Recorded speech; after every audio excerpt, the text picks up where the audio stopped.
WhatsApp my super humans, this is Dhruv Pathak. आपसे मैं जानना चाहूँगा कि आपको अनबॉक्सिंग वीडियोस कैसी लगती है। मैं ऐसा इसलिए पूछ रहा हूँ क्योंकि ये एक अनबॉक्सिंग वीडियो होने वाली है और ब्लॉग फॉर्म में बनाता हूँ तो आपके लिए इंटरेस्टिंग भी होगा। तो अगर आपको इंटरेस्टिंग लगती है तो आप यस लिख देना, तो फ्यूचर में भी मैं अनबॉक्सिंग वीडियोज़ आपके लिए लाता रहूँगा। तो क्या हुआ, आज से कुछ समय पहले मेरा जो एप्पल का चार्जर था वो ख़राब हो गया और आपको पता ही है कि वो कॉस्टली आता है, तो मैं उतना चाहता नहीं था कि खर्च करूँ। तो मैं उसका ऑल्टरनेटिव ढूंढ रहा था, तो मुझे एक ऑल्टरनेटिव चार्जर मिला और चार्जर का नाम है डेपर AI और वो है इस तरीके, ये है वो चार्जर। तो ये एक फास्ट चार्जर है और 25 वॉट का होता है ये। और इसमें कमाल की बात यह है कि मुझे कई बार बड्स और फ़ोन को साथ में चार्ज करना होता है, अलग अलग चार्ज करने का टाइम नहीं होता, तो 2 in 1 सपोर्ट करता है। एक साथ दो डिवाइस भी आप चार्ज कर सकते हो और मल्टीपल फ़ोन्स भी चार्ज कर सकते हो। और कमाल की बात यह है कि अब कुछ लोग सोचेंगे कि यार एप्पल का चार्जर किसी और ब्रांड के साथ चार्ज करने से तो यार ख़राब हो सकता है या उसकी बैटरी में इशू आ सकता है। हाँ, बिल्कुल आ सकता है, पर ये क्या है कि एप्पल का एक सर्टिफिकेशन होता है MFI, तो वो सर्टिफिकेशन इसमें मिली हुई है ना। तो ये उस सर्टिफिकेशन के साथ आता है, यानी कि ये सेफ़ है, इससे आप चार्ज कर सकते हो। और ना केवल ये एप्पल के फ़ोन को चार्ज कर सकता है, बल्कि Samsung, Oppo, Vivo, Android, Realme, one plus सभी फ़ोन्स को ये चार्ज कर सकता है। और हाँ, कमाल की बात ये है कि इसमें एक टेक्नोलॉजी और है, गैन-थर्ड टेक्नोलॉजी। वो क्या होता है कि जब ज़्यादा पावरफुल चार्जर्स होते हैं तो वो बड़े चार्जर्स होते हैं, तो उस टेक्नोलॉजी के छोटे से डिवाइस में डाल के देना ही ये गैन टेक्नोलॉजी होती है। और इसमें एक ऐसी टेक्नोलॉजी का इस्तेमाल किया गया है जो फ़ोन्स होते हैं वो अपनी मैक्सिमम पावर्स पर, फास्ट चार्जिंग सपोर्ट पर वो चार्ज हों, वो टेक्नोलॉजी भी इसके अंदर है। तो ये फुल ऑफ पैकेज था, अच्छा था और ज़्यादा महंगा भी नहीं था, तो मैंने ये खरीद लिया। सबसे कमाल की बात है कलर इसका मुझे बहुत अच्छा लगा, स्लीक है, बढ़िया है। अगर आपको चाहिए तो मैं लिंक डिस्क्रिप्शन में डाल दूँगा। पहले फ़ोन का चार्जर ख़राब हो गया, फिर फ़ोन की केबल ख़राब हो गई, तो एप्पल का हर एक प्रोडक्ट थोड़ा कॉस्टली तो होता ही है, तो फिर मैंने उसका भी ऑल्टरनेटिव ढूंढा। तो फिर मैंने फिर से MFI सर्टिफाइड एक केबल ढूंढी और केबल थी वो हैमर की। तो ये देखो, मैं आपको इसमें निकाल के दिखाता हूँ। वैसे मैं इस्तेमाल कर रहा हूँ, पर वापस आपको वीडियो बनाने के लिए मैंने इसमें डाल दी थी, ठीक है। तो हुआ क्या कि ये एक तो fast charging cable support cable है। वो जो चार्जर था ना वो 25 वॉट का था, ये केबल 27 वॉट की है। और कमाल की बात ये है कि ये हाई स्पीड डाटा ट्रांसफ़र कर सकती है 480 Mbps तक, तो ये भी अच्छी चीज़ है। दूसरी चीज़ क्या है कि ये लाइटनिंग टू टाइप सी है, तो ये ऑब्वियस सी बात है फास्ट चार्ज करेगी। और इसमें कमाल की बात ये है कि ये जो रबड़ वाल, आपको अभी समझ में नहीं आ रहा होगा, पर टच करोगे आवाज़ आ रही होगी आपको। आवाज़ सुनना जरा, आ रही है क्या? तो ये जो आवाज़ आ रही है ना, वो आवाज़ आ रही है कपड़े की। तो ये ब्रेडेड है, लाइलॉन ब्रेडेड है, तो इजीली ये मोड़ भी दूंगा ना, मैं ऐसे करके इसको मोड़ दूंगा तो इतनी जल्दी ख़राब नहीं होगी। पर हालांकि आपको जब भी कोई केबल हो ना, तो हमेशा उसको आराम से स्मूथली रोल करके ही रखो, सो दैट वो ब्रेक ना हो, क्योंकि रबड़ वाली प्लास्टिक वाली जल्दी जल्दी ब्रेक हो जाती है। तो ये हाई क्वालिटी केबल है, हाई स्पीड केबल है और 27 वॉट की है, तो हर तरीके से बढ़िया है। इसका भी लिंक मैं आपको डाल दूँगा। और हाँ, एक चीज़ और कमाल की बात ये है कि मैंने इत्तेफाक से हुआ क्या, ये चार्जर ब्लू कलर का था, बाद में केबल भी ब्लू कलर की मिल गई। तो अगर जनरली कोई इसको देखेगा तो ऐसा लगेगा नहीं कि ये चार्जर और केबल अलग अलग है, एक जैसी ही लगेगी, एक साथ लगेगी, ऐसा लगेगा ये केबल इसी के लिए बनी है। खैर, अच्छा काम कर रही है, बढ़िया कर रही है। करीब मैं इसको 3 से 4 महीने से इस्तेमाल कर रहा हूँ और इसको करीब 15-20 दिन से इस्तेमाल कर रहा हूँ। दोनों माइंड ब्लोइंग रिजल्ट दे रहे हैं, मज़ा आ रहा है, फास्ट चार्ज हो रहा है। एक प्रोडक्ट तो मैंने ऐसा मंगाया है जो वास्तव में मेरे लिए बहुत हेल्पफुल है, बहुत ज़्यादा हेल्पफुल। पता है क्या होता है कि जब आप कहीं जाते हो तो आपको क्या कई बार टाइप सी तो इजीली अवेलेबल हो जाता है। आज से कुछ टाइम पहले माइक्रो भी हो जाता था अवेलेबल, पर अब टाइप सी इजीली अवेलेबल हो जाता है। पर लाइटनिंग तो फिर भी नहीं होता, तो लाइटनिंग का एक सॉल्यूशन ढूंढना था मुझे कि भाई जब मैं कहीं जाऊँ और अपना चार्जर नहीं मिले मुझे, या मेरा चार्जर खो जाए, कोई भी ऐसा रीज़न हो जिसकी वजह से मैं अपना फ़ोन ही चार्ज ना कर पाऊँ। और एप्पल का एक इशू है, मेरे फ़ोन के साथ भी हो गया, इसका बैटरी बहुत जल्दी डेड होता है। तो मैंने एक ऐसी चीज़ मंगाई है जो है कनेक्टर किट है। इसमें होता क्या है, सबसे पहले तो यार ये इसका नाम है इसका पोट्रोनिक्स स्नैप केस 3। तो इसमें मल्टीपर्पज़ चार्जिंग केबल और कनेक्टर। हाँ, तो मतलब कुल मिला के ये है कि अगर आपके पास कोई और चार्जर है तो इसमें से एक कनेक्टर निकालो, लगाओ और अपना फ़ोन चार्ज कर लो। सबसे कमाल की बात पता है क्या है इसमें? सबसे कमाल की बात ये है कि सेटिस्फेक्शन पता है इतना दे रहा है, क्या मज़ा आ रहा है, ठीक है। तो खैर बाहर निकालो। और ये 60 वॉट तक सपोर्ट करता है, और ये फास्ट डाटा ट्रांसफ़र करने में भी हेल्प करता है। कैसे? अब लाइक से मान लो किसी के पास टाइप सी है, केबल है, और मेरे को अपना फ़ोन चार्ज करना है और मेरे पास अपना केबल नहीं है, या मेरे को ट्रैवल करना है कहीं बाहर, तो और मुझे अलग अलग केबल्स की ज़रूरत पड़े, जैसे कि मेरे को बस चार्ज करना है टाइप सी चाहिए, और कुछ और चार्ज करने से माइक्रो बी चाहिए, या मुझे कुछ ऐसा चाहिए जिसमें टाइप ए पोर्ट की ज़रूरत है या लाइटनिंग पोर्ट की ज़रूरत है, 4-5 पोर्ट एक साथ चाहिए, तो मैं कैसे करूँगा मैनेज? तो उसके लिए ना, ये देखो, इसमें पीछे टाइप सी पोर्ट है, आगे लाइटनिंग है, लगा लो, फ़ोन चार्ज कर लो। इसी तरीके से इसमें पता है type A, lightning, type C cable, बहुत कुछ मिल जाता है भाई, ज़्यादा महंगी भी नहीं है, 300 रुपये के अंदर होगी शायद। देखो, दोनों टाइप सी केबल, यानी कि मान लो टाइप सी इधर कनेक्ट करो, तो टाइप सी कनेक्ट करी मैंने ऐसे, है ना, और चार्जर के अंदर लगाई टाइप सी वाले में, और अपना लाइटनिंग पोर्ट बन गया। ठीक है, लाइटनिंग पोर्ट बन गया। ठीक है, ऐसे माइक्रो वी भी है, वो ये माइक्रो वी नहीं है, ये USB A है। ठीक है, और ये है माइक्रो बी जो टाइप सी से पहले चलता था। ठीक है, ये रहा। उसके अलावा इसमें सबसे इंपॉर्टेंट चीज़, इसमें सिम इंजेक्टर टूल भी मिल जाता है। मान लो आपको सिम आप ये स्पेशली ना ट्रैवल के मतलब की बहुत अच्छी है, बहुत अच्छी चीज़ है। पता है कैसे? अगर आप बाहर जा रहे हो, आपको सिम निकालनी है, कुछ चेंज करना है, कुछ करना है, तो आपने क्या करना है, सिम जो टूल ही नहीं है आपके पास, तो कैसे सिम निकालोगे? तो उधर से सिम इंजेक्टर टूल निकालो और लगा कर सिम चेंज कर लो, लगाना जो करना। अगर आपके पास एडिशनल सिम है, निकाल के रखनी है या रखने के बाद में लगानी है, तो उधर वो स्लॉट्स भी हैं इसमें। अब अपनी इसमें क्या लिखा है, माइक्रो सिम, TF कार्ड और नैनो सिम, मतलब दोनों के लिए वो भी है। भाई फुल ऑफ पैकेज खरीद लिया मैंने, बढ़िया चीज़ है। अगर आपको भी इस तरीके के ट्रैवल में और डेली यूज़ में अलग अलग केबल का इस्तेमाल करना पड़ता है, तो आप ये खरीद सकते हो। इससे आपको डेटा ट्रांसफ़र करने में भी हेल्प मिलेगी और ज़्यादा केबल्स का भी लोड नहीं पड़ेगा। तो बढ़िया, ये मैंने अपने लिए ख़रीदा, ज़्यादा महंगा नहीं है। इसका भी लिंक मैं डिस्क्रिप्शन में डाल दूँगा। तो अभी तक मैंने जो आपको 3 प्रोडक्ट दिखाए हैं वो मैंने रिव्यू किया, इस्तेमाल करने के बाद अनबॉक्सिंग अच्छे से नहीं कर पाया। बट अभी जो मैं अनबॉक्स करने वाला हूँ वो मेरे लिए बड़ा ही स्पेशल है, पता नहीं क्यों। शायद इसलिए कि वो शायद मैंने पहली बार इतना महंगी कुछ चीज़ खरीदी है। हाँ, तो मैं आपके सामने इंट्रोड्यूस करता हूँ अपना विंसेंट चेस का नया सनग्लास। ये अब तक का सबसे कॉस्टली सनग्लास है मेरे लिए, क्योंकि मैंने हमेशा लोकल सनग्लासेस लिए, कभी कंपनी का लिया ही नहीं मैंने, और पहली बार अब लिया है। आप मुझे देख के बताना कि ये कैसा लग रहा है, कमेंट बॉक्स में बताना, सूट कर रहा है नहीं कर रहा। तो ये देखो, अनबॉक्स करने का टाइम हो चुका है, तो आवाज़ अच्छी लगती है। तो इस तरीके से इसके अंदर निकला है, और पेश है नया सनग्लास है। ये UV प्रोटेक्शन के साथ आता है, और ट्रांसपेरेंट इसका फ्रेम है, और स्क्वायर शेप में है, जो कि मेरे फेस के लिए परफेक्ट है। तो और इसकी खूबसूरती चीज़ पता है कहाँ से आती है? वो यहाँ से आती है। जो इसका ये है ना, ये चीज़, ये डिज़ाइन, ये इसको और भी ज़्यादा स्पेशल और आई स्केची बना रहा है। UV प्रोटेक्शन के साथ आती है, आया है ये, और थिकनेस भी इसकी बहुत अच्छी है, मतलब फील आ रहा है इसको पकड़ के, आंखों पे ऊपर चढ़ता है तो बहुत अच्छा लग रहा है। आप बताओ कैसा लग रहा है? मुझे तो बड़ा अच्छा लग रहा है। यहाँ पर भी कंफर्ट महसूस करा रहा है, कंफर्ट इस जगह पे बहुत कंफर्ट दे रहा है मुझे, और यहाँ पे भी कुछ चुभ नहीं रहा है, ऐसा लग रहा है कुछ स्मूथ सा कुछ रखा हुआ है, बढ़िया लग रहा है। सच बताऊँ तो यार, थोड़े पैसे खर्च होते हैं, पर जिन चीज़ों में पैसे खर्च होते हैं, अगर चीज़ में सही हुए हैं तो वो आपको कॉन्फिडेंस तो देती है। बहुत क्लासी लग रहा है। आप बताओ आपकी क्या राय है, कैसा लग रहा है? कि मुझे बहुत अच्छा लग रहा है। इसको बोलते हैं square transparent full rim sunglass. Colour बताओ कैसा लग रहा है, डिज़ाइन बताओ कैसा लग रहा है, और UV प्रोटेक्शन के साथ है, तो आंखों को भी नमी देगा, प्रोटेक्ट करेगा सन रेज से। मज़ेदार लग रहा है। ये पहली बार मैंने इतना महंगा और अच्छा चश्मा खरीदा है। यस, तो मैं आपके साथ अपने रिव्यूज़ और अनबॉक्सिंग भी कर चुका हूँ। अनबॉक्स तो मुझे करना था, पर इसकी ये किसी बॉक्स में आई ही नहीं है टाई, तो मैं आपके सामने पेश करता हूँ अपनी फेवरेट न्यू टाई, जो मैंने अभी ऐड की अपने टाई के कलेक्शन में। मुझे टाइज का बहुत ज़्यादा शौक है, रीज़न बीइंग कि टाई आपको एक नेक्स्ट लेवल एलिगेंस प्रोवाइड करती है आपके फॉर्मल्स में, जब भी आप सूट्स पहनते हैं। अगर आप एक शो है, बहुत ही फेमस शो है स्पेक्टर हार्वी का शो सूट्स, तो मैं उसमें देखता हूँ वो बहुत ही एलिगेंट टाई का इस्तेमाल करता है, अपने आप को बहुत ही वो हैवी अट्रैक्टिव, और उसकी टाई उसका एक चार्म को एक नेक्स्ट लेवल पे ले जाने में हेल्प करती है। तो टाई ऑब्वियसली बात है बहुत हेल्प करती है। तो टाई का कलेक्शन भी आपके साथ शेयर करता हूँ। अभी रिसेंटली मेरे पास अच्छी 4 ही टाई हैं, जिसमें से ये एक है। तो अभी मैंने रिसेंटली ये ऐड करी है और इसका ये भी नहीं निकाला, इसको क्या बोलते हैं बता देना मुझे, भूल गया, ठीक है।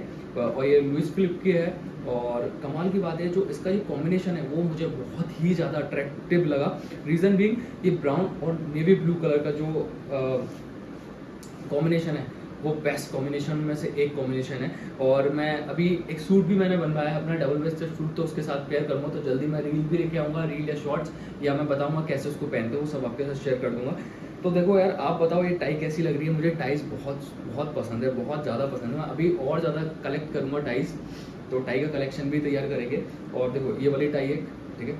उसके अलावा मेरे पास एक ये टाई है इस तरीके की प्रिंट में, ये मैंने लास्ट ईयर खरीदी थी। तो टाई थोड़ी कॉस्टली आती है, हाँ कॉस्टली टाई लोगे वही जचेगी आपके यहाँ पर। अगर आप वैसी टाई ले लोगे जिसका फैब्रिक बहुत अच्छा नहीं है, पतला है, तो झूलेगी वो चीज़ आपको एलिगेंस नहीं प्रोवाइड करेगी। एलिगेंस चाहिए आपको तो टाई का क्वालिटी होना बहुत अच्छा ज़रूरी है। ये पिंक कलर में, लाइट पिंक, लड़कियों का कलर नहीं होता ये, ठीक है। और एक दो नेवी ब्लू है मेरे पास, और दूसरा भी ऐसा प्रिंटेड है, ठीक है। ये इस तरीके का इस पर डिज़ाइन है। ये टाई जल्दी मैं आपको पहन के भी दिखाने वाला हूँ। तो ये, और ये मुझे रोहित सर ने गिफ्ट करी थी। इस पर ये भी बहुत एलिगेंट है, ये पतली है थोड़ी। ये जो इसका साइज़ वैसा लगता है मुझे जो स्पेक्टर हार्वी का एसोसिएट होता है ना, माइकल, तो वो पहनता है, वो थोड़ी पतली टाई पहनता है। मैं पता करूँगा कि एग्जैक्टली क्या रीज़न होता है जब आपका जो टाई का विड्थ है वो जो उसका जो क्या बोलते हैं उसको, जो बॉस है वो चौड़ी टाई पहनता है, पर जो उसका एसोसिएट है, मतलब टीममेट्स हैं, मतलब बॉस नहीं है, टीममेट्स हैं, पर जो उसका सीनियर है वो चौड़ी टाई पहनता है जिसकी विड्थ थोड़ी चौड़ी होती है, और माइक्रॉस जो पहनता है वो थोड़ी पतली टाई पहनता है। मैं रीज़न पता करूँगा एग्जैक्टली क्या रीज़न है, फ़र्क पड़ता है। और जो टाई के बीच में डिम्पल आता है ना वहाँ पे, वो भी बहुत मैटर करता है। तो टाई बांधना अगर आपको नहीं आता है तो मुझे कमेंट कर देना, टाई बांधना सिखा दो भाई, तो आपके लिए टाई के लिए डेडिकेटेड वीडियोस बना देंगे या ब्लॉग्स में शेयर कर देंगे। तो हाँ भाई, मेरे पास ये 3-4 गुड क्वालिटी टाई हो चुकी हैं। इस तरीके से तैयार कर रहा हूँ कलेक्शन धीरे धीरे यार, 3-4 साल में तैयार कर पाऊँगी कलेक्शन। तो यार ऐसे ही तैयार होता है आउटफिट का कलेक्शन। कभी भी बेहतर हम बनते तो एक झटके में नहीं बनते, धीरे धीरे बेहतर बनते। तो ये भी आपका एम होना चाहिए कि हम धीरे धीरे हर एक पहलू में बेहतर बने। बस इतना ही सोच रहोगे तो अच्छे बन जाओगे। तो यार अपनी फिर से गाड़ी पंक्चर हो गई है, पुरानी वाली। देखो ये कील लगी है, मैं इसको यहीं पे निकाल लेता हूँ जिससे कि टायर और डैमेज ना हो, ट्यूब डैमेज ना हो। क्योंकि क्या होता है कि जब कील लगी रहती है और पुरानी गाड़ी होती है ना इस तरीके की, तो होता क्या है कि देखो नाली में चली, अब ये और जगह पे नहीं चुभेगी, ट्यूब में और जगह चुभ के कोई और पंचर नहीं बनाएगी। तो बाइक को धक्का मार के मैं बाबूजी के पास तक ले आया हूँ। बाबूजी पंचर बनाते हैं। तो जब मैं बाइक लाया था तब बाबूजी खाना खा रहे थे, तो मैंने कहा 5-7 मिनट लगेंगे, आप खाना खा लो आराम से, तब पंचर बनाते हैं। तो उसके बाद वो पंचर बना रहे हैं अभी। तब तक मैंने क्या किया, मैंने बैठा रहा और मैंने बैठे बैठे अपना यूट्यूब का जो कमेंट आता है मैंने उसका रिप्लाई कर दिया। तो भाई थैंक यू यार, आप लोग बहुत अच्छे कमेंट कर देते हो मेरे वीडियोस पर, मुझे अच्छा लगता है और मुझे आपको रिप्लाई करना ही बहुत अच्छा लगता है। तो मैं ज़्यादा से ज़्यादा कोशिश करता हूँ कि आपको ज़्यादा से ज़्यादा लोगों को रिप्लाई करूँ, सो दैट आपकी प्रॉब्लम का या आपको जो जवाब चाहिए वो आप तक मिल सके। उसके बाद बाबूजी लगे हुए हैं पूरी मेहनत से। बाबूजी को देख के मुझे ये समझ में आया कि आपको ज़िंदगी के हर मोड़ पर मेहनत करने के लिए तैयार रहना चाहिए। बाबूजी सच में इंस्पिरेशन है भाई। मैं बढ़ देता हूँ भैया।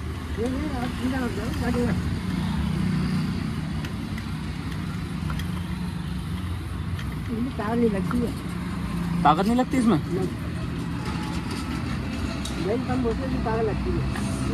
जैसा कि बाबूजी ने बताया कि इसमें ताकत नहीं लगती, वो आराम से अपना कर लेते हैं। पर फिर भी यार अपना तो दिल ऐसा ही होता है कि पसीज जाता है किसी को देख के, वो देख नहीं पाता कि लाइक वो कर रहे हैं, लाओ मैं कर देता हूँ।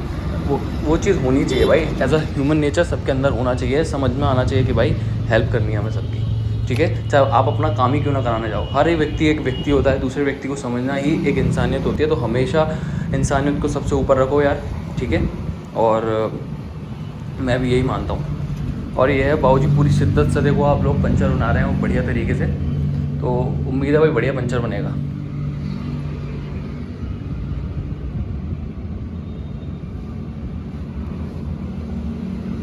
जो उन्होंने ग्लू लगाया है उसको सुखाने के लिए बीच में फूंक मार रहे हैं, जिससे कि अच्छे से उसका जो वो चिपक जाए और वापस से जो पंचर बनेगा उसमें से हवा ना निकल जाए वापस से।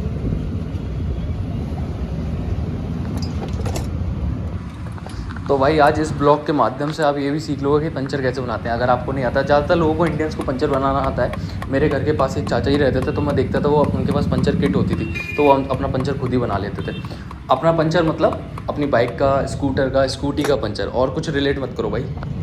पर आज अपनी किस्मत में तो थोड़ा बड़ा नुकसान लिखा है। कैसे बताता हूँ। पंचर मैंने बनवा के चला, थोड़ी देर में पता नहीं क्या पंचर हो गया, हवा निकल गई, ये जो उसका नोज़ल होता है वो पूरा ट्यूब में से कट गया। अब नया ट्यूब डल रहा है भाई। अब भाई हमारा उसी ट्यूब को वापस से काट रहा है ना, जिससे कि एक एक्स्ट्रा प्रोटेक्शन देने के लिए वो नीचे जैसे। आपको एक मस्ती चीज़ दिखाता हूँ। देखो, जब भी एक बच्चा, एक लड़का या कोई भी व्यक्ति जो थोड़ा सा एक्सरसाइज करना शुरू करता है, तो उसको सबसे पहले जो उसको चाहिए होता है डंबल, प्लेट्स, बारबल्स, ये सब चीज़ें चाहिए होती हैं। तो देखो, मेरा तो ये सपना था कि भाई मुझे लोहे वाली प्लेटें मिलें, जो एकदम रॉनी कॉलमैन जैसे लोग जब वो अपनी बारबल में प्लेट डालते हैं, कट एक आवाज़ आती है, वो चीज़ मेरे को देखनी थी। तो यार वो भैया गुंजन भैया हैं। अब देखो, सब लोग यार कभी ना कभी तो वेट लिफ्ट करते हैं, सबका एक सपना होता है कि बॉडी बनानी है। तो भैया ने क्या किया, भैया भी लेके आए होंगे उस टाइम वेट। तो सब लोग पहले जिम जाने से पहले क्या करते हैं, मुझे जहाँ तक लगता है वो जिम आने से पहले क्या करते हैं, वो करते हैं कि घर पे ही मैं एक बार एक्सरसाइज करता हूँ, मैं यहीं पे बॉडी बनाऊंगा, जिम बाद में जाएंगे। फिर लगता है कि हाँ भाई अब यहाँ पे लिमिटेड हो गया है सामान, अब यहाँ पे बॉडी नहीं बनेगी, अब हमें जिम जाना पड़ेगा, फिटनेस और नेक्स्ट लेवल पे जाना है तो हमें वहाँ जाना पड़ेगा जिम। पर तब भी शुरुआत यहाँ से होती है। देखो आपको दिखाता हूँ, बहुत पुराने वेट्स रखे हुए ये देखो, ये हैं 1.25 किलो के। ये दिख रहा है आपको, 1.25 किलो का वेट है। आवाज़ देखना, ये कितना सुकून दे रही है आवाज़। ये देखो नीचे रखूँगा, 1, ये 2, 3 और ये तो ये करीब हो गया सवा करीब 5 किलो वेट है ये, है ना। 5 किलो वेट है ये, तो मतलब अब आपको लगेगा ये तो बहुत कम है, पर ऐसे 10-10 किलो की प्लेटें लगा के करो भाई साहब, क्या मज़ा आएगा। सोचो ये लोहे वाली प्लेटों का यार वर्कआउट मेरे को करना है, ये मेरा सपना है यार। अब जिम में क्या होता है, वो रबड़ वाली और वैसी अलग तरीके की आती है, पर वो लोहे वाली में जो बात है ना यार, वो वाली में नहीं है। आवाज़ है, फील है उसमें, कट। आप बताओ आपकी क्या राय है। तो मैं आपको दिखाता हूँ, जो अभी मैंने प्लेट्स दिखाई थी ना, तो वो लोहे वाले आपको डंबल दिखाता हूँ। तो जब भी हम शुरुआत करते हैं, कभी भी कोई भी शुरुआत करता है, तो वो डंबल, बारबल, प्लेट्स तो घर पे लेकर आता ही आता है। तो भैया भी लाए थे, मुझे भैया के डंबल मिल गए। भैया के फ्रेंड के शायद डंबल नहीं, तो वो साथ में मिला के मस्त घर पर एक्सरसाइज करते थे। बेंच भी उन्होंने खरीदी थी, बेंच प्रेस वगैरह के लिए, इंक्लाइन बेंच प्रेस के लिए। ठीक है, मैं आपको दिखाता हूँ। तो इसमें क्या होता है, ये स्ट्रगल रहता है कि यहाँ से ये खोलना है, लगाना है, ये थोड़ा स्ट्रगल है, बट ये स्ट्रगल है यार, करना भी चाहिए, ठीक है ना। हाँ, तो देखो इस तरीके से मेहनत तो हुई है इनको लगाने में, पर अगर आपके लिए एडिक्वेट वेट है, मतलब कि इतना तो आपको चाहिए, तो आप एक बार में फिक्स करके भी रख सकते हो। पर अलग अलग एक्सरसाइज में चीज़ तो करना ही पड़ता है, किसी में कम करना पड़ता है। जैसे ट्राइसेप्स के लिए ठीक है अलग वेट लगेगा, बाइसेप्स के लिए अलग वेट लगेगा, इवन हैमर कर्ल में भी देखो अलग वेट लगेगा। और मतलब इस तरीके से बाइसेप कर्ल में भी अलग तरीके का वेट लगेगा। बढ़िया एक्सरसाइज होती है यार, घर में भी कर सकते हो इस तरीके से आप।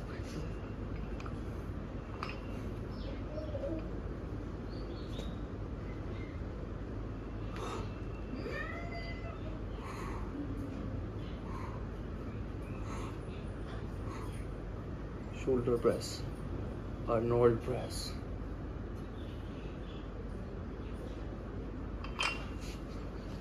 आठ किलो एक डंबल में कैसे, 1.25 किलो 2.5 किलो हुआ ना। हाँ, और ये कितने हैं गोल गोल वाले, ये कितने के?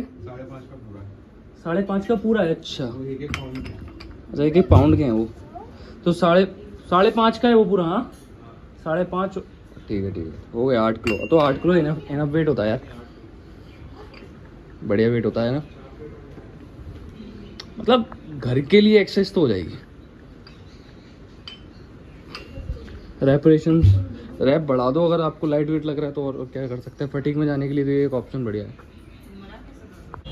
एक तो भाई मेरे को कुछ समझ में नहीं आ रहा है क्या हो रहा है, इतनी तेज़ी से जो गाड़ियों का ना इनोवेशन हुआ है ना इंडिया में, इतनी तेज़ी से जो कर्री गाड़ियाँ आई हैं ना भाई, पागल कर रही हैं सबको। इसी के साथ मैं आपके लिए एक गुड न्यूज़ भी लेकर आया हूँ। एक्चुअली में हमने अपनी स्केटिंग की एकेडमी शिफ्ट कर दी है बलूनी पब्लिक स्कूल में, जो कि इंडस्ट्रियल एरिया में है।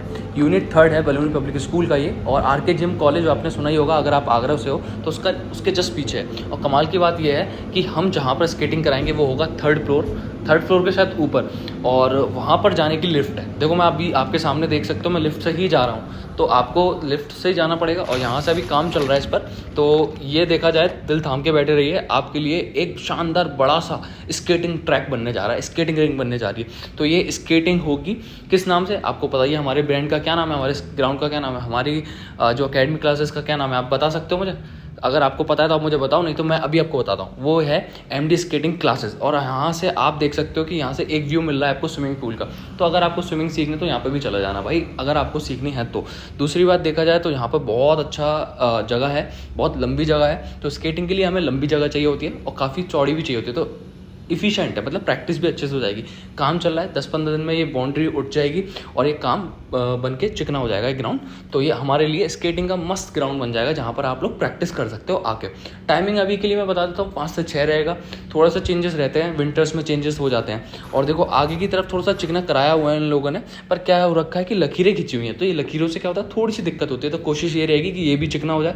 ये चिकना होगा तो आपके लिए आपको एकदम प्रॉपर स्मूथ बढ़िया ग्राउंड मिलने वाला है, जिससे कि आप स्केटिंग की as a professional skating player के तौर पे आप यहाँ पर प्रैक्टिस कर सकते हैं। और ये बाउंड्री उठ जाएगी तो किसी भी तरह का डर नहीं है। दूसरी चीज़ अगर साइड में देखें तो यहाँ पर आप देख सकते हो अदर्स गेम्स भी हैं, और इंफ्रास्ट्रक्चर बहुत सुंदर है, ग्रीनरी बहुत है, नेचुरल ग्रास है, गाड़ी वाड़ी खड़ी करने की कोई दिक्कत नहीं आने वाली भाई, ठीक है। ऊपर से अगर छोटे बच्चे हैं तो उनके लिए स्विंग्स भी हैं, बच्चे वहाँ पर झूलों पर जाके खेल सकते हैं। अब यहाँ से व्यू देखो भाई, यहाँ से आपको कितना लंबा एज अ स्केटर आपको कितना लंबा स्टार्ट मिलेगा कि आप भाग रहे हो वहाँ तक, फिर वहाँ से वापस आ रहे हो, भाग रहे हो वहाँ से, और रिंग की जो टर्निंग होती है वो भी इफिशिएंट है, तो किसी भी चीज़ की दिक्कत नहीं है। और यहाँ पर देखो इंडोर गेम्स भी हो जाएंगे, जैसे कि टेबल टेनिस हो गया, और यहाँ पर बाकी देखो ग्रास के ग्राउंड पे यहाँ पे बनने का था हमारा, वैसे बात चल रही थी कि यहाँ पर हम बनाते हैं अपना ट्रैक, तो उन्होंने कहा अभी थोड़े दिन रुकते हैं, अभी पहले ऊपर देखते हैं, वहाँ पर टेस्ट करते हैं क्या सीन रहेगा, फिर नीचे। अभी हालांकि जब तक वो बन रहा है तो हम बच्चों को कहाँ करा रहे हैं प्रैक्टिस, हम बच्चों को करा रहे हैं फर्स्ट फ्लोर के कॉरिडोर में। तो 10-15 दिन की बात है, अगर आपको अभी से इच्छुक हो, आप अभी से इंटरेस्टेड हो तो आ जाओ, अभी से ही प्रैक्टिस करने लग जाओ, अपने आप को खोलो थोड़ा सा प्रैक्टिस के माध्यम से, फिर हम ऊपर चलेंगे और ऊपर प्रैक्टिस करेंगे बिल्कुल चिकने बढ़िया ब्रांड न्यू ग्राउंड पर। आप लोगों के लिए चल रहा है काम, टेंशन मत लेना बिल्कुल। तो लेकर आ गया हूँ मैं आपको इस ब्लॉक के मेन स्पॉट लाइट पर। भाई वो स्पॉट लाइट ये बाइक है, ये बाइक का नाम है कावासाकी निंजा 650। ये 650 लाइनअप की बाइक है और ये बहुत ही सुंदर बाइक है। स्पोर्टिज्म की बात करें तो उसका कोई मुकाबला नहीं है, रोड प्रेजेंस की बात करें तो इसका कोई मुकाबला नहीं है। आप खुद देखो अपनी नज़रों से, क्या है कोई इससे सुंदर, है कुछ कोई इससे प्यारा। जब मुझे ये दिखी तो मैं बस कुछ पलों तक तो देखता ही रह गया। बाद में मैंने फ़ोन निकाला, कैमरा निकाला, तब मैंने वीडियो रिकॉर्ड करी। मैं मानता हूँ ऐसा, अगर कोई नॉन बाइकर या जिसको बाइक्स में कुछ दिलचस्पी नहीं होगी, वो इंसान भी इस तरीके की बाइक्स देख लेगा, कावासाकी की बाइक देख लेगा तो रुकेगा, निहारेगा और बैठने की चाहत जताएगा और बैठना भी चाहेगा। तो भाई बहुत सुंदर बाइक है। आगे से देखो कितनी खतरनाक लग रही है, टर्मिनेटर लगती है भाई। ऐसा लगता है कि बस अब तो गई है, अब तो ये निकल जाएगी गोली की तरह। ऊपर से लेके नीचे तक बहुत सुंदर, बहुत प्यारी बाइक है भाई, सच में बहुत लिटरली मज़ेदार बाइक है भाई। सच में ये बाइक मतलब ऐसा लगता है कि यार आपने अब कोई बाइक ओन करी है। उसके अलावा यहाँ पर देखो यार नई कारें खड़ी हुई हैं, क्या भाई लोग यार खूब कारें खरीद रहे हैं यार, खूब कारें खरीद रहे हैं, लंबी बड़ी कारें। SUVs का ज़माना आ गया इंडिया में, पर स्टिल आई लव सेडान। कौन सेडान को पसंद करता है मुझे कमेंट बॉक्स में बताना, क्योंकि यहाँ पे तो सारी, मुझे नहीं लगता एक सेडान खड़ी है भाई, वो अपना प्यार है। अब मुझे ये बताओ ये मुझ पर सूट कर रही है नहीं कर रही। आप अगर सूट करिए तो कमेंट कर दो, लाइक कर दो, शेयर कर दो, हाइप है तो हाइप का बटन भी दबा दो। क्योंकि भविष्य में अपने को भी ऐसी बाइक्स लेनी है, ठीक है भाई।